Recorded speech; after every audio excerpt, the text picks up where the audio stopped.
Gracias al debate histórico sobre la veracidad de las apariciones guadalupanas, nuestro país se ha beneficiado del descubrimiento y presentación de documentos y escritos del siglo XVI que contribuyen al mejor conocimiento de nuestra primitiva historia como nación.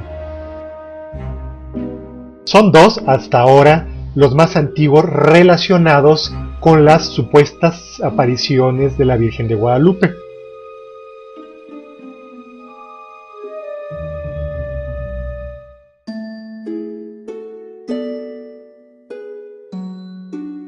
Una de ellas es una carta de pago de una tal María Gómez que vivía en Colima en 1539.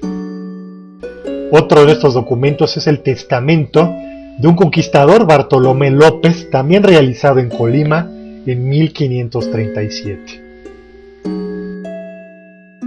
María Gómez, viuda de Juan López, presentó cuentas ante el alcalde de Colima de la administración de su difunto marido, quien fuera albacea de los bienes de un tal Juan de Iniestra.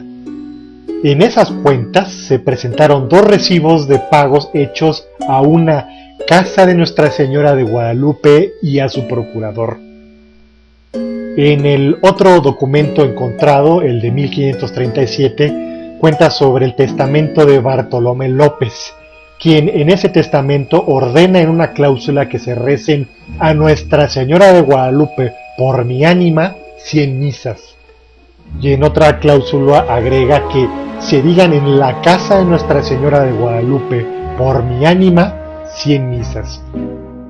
Se ha comentado que estos dos textos constituyen una prueba sobre la existencia del culto a la guadalupana antes de 1556 y que se había extendido a lugares tan lejanos de México en aquella época como la ciudad de Colima.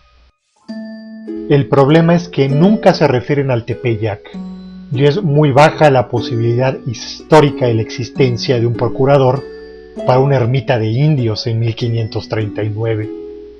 No existen datos históricos que hablen sobre la creación de una cofradía española en la ermita allá en el Tepeyac. Entonces, si no es la Guadalupe del Tepeyac, ¿de qué Guadalupe hablaban en el testamento de Bartolomé López y las cartas de la viuda María Gómez? Los españoles que acompañaban a Hernán Cortés en la conquista de México Tenochtitlan eran en su mayoría, al igual que Bartolomé López o Juan de Iniestra y el mismo Hernán Cortés, oriundos de la actual comunidad autonómica de Extremadura, al suroeste de España. A Extremadura pertenece a una provincia llamada Cáceres, donde en uno de sus municipios se cuenta una vieja leyenda, cuyo manuscrito más antiguo se conoce de 1440 y que narra sobre las apariciones de la Virgen María a un pastor en un paraje a orillas del río Guadalupe y muy cercano precisamente a la villa del mismo nombre.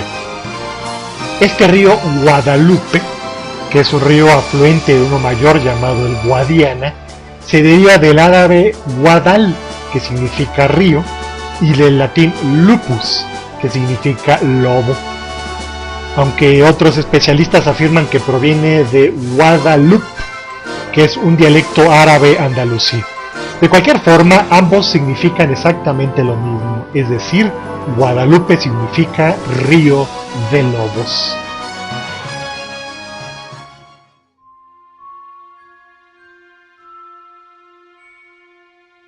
Cuenta la leyenda que cercano al río Guadalupe, María se le apareció a un campesino de nombre Gil Cordero. La Virgen María le ordenó al pastor que desenterrase en el lugar donde se encontraban una imagen de ella y que allí mismo le construyera un templo. El pastor, después de la milagrosa sanación de uno de sus hijos, fue a ver a los clérigos para informarles de los deseos de la Madre de Dios. Cuando excavaron en el lugar que se les indicó, encontraron la maravillosa imagen de Santa María y le erigieron ese templo. Desde entonces, muchos enfermos que la visitaban se curaban loando a Dios y a su bendita Madre por los milagros y maravillas que había hecho.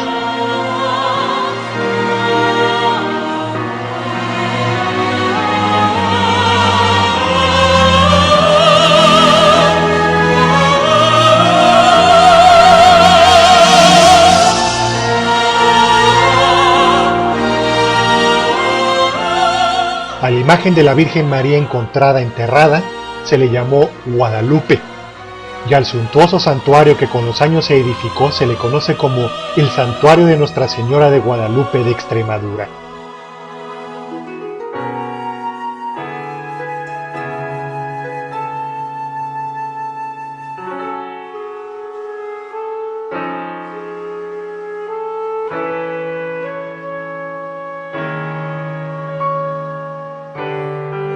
Esta guadalupana no es blanca, ni siquiera morena. Guadalupe es una virgen negra.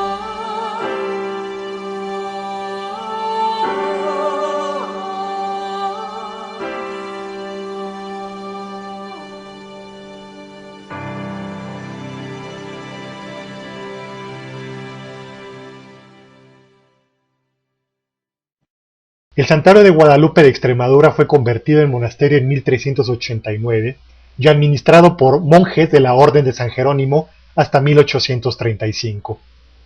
Actualmente se encuentra bajo la tutela de la Orden Franciscana y fue uno de los centros más importantes de la devoción popular en España y, por supuesto, de Extremadura.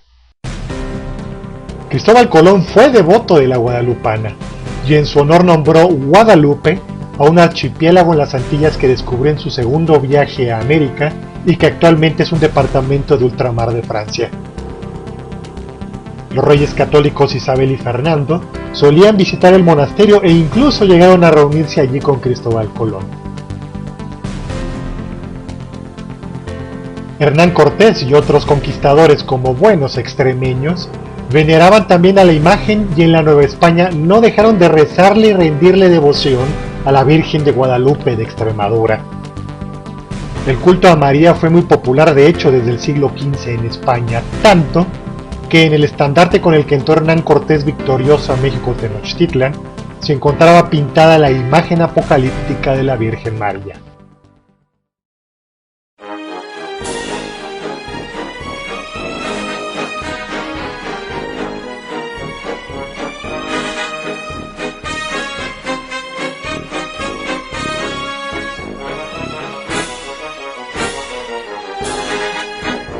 Los caminos de las villuercas, entre la jara y el encinar, suenan campanas, toques de fiesta.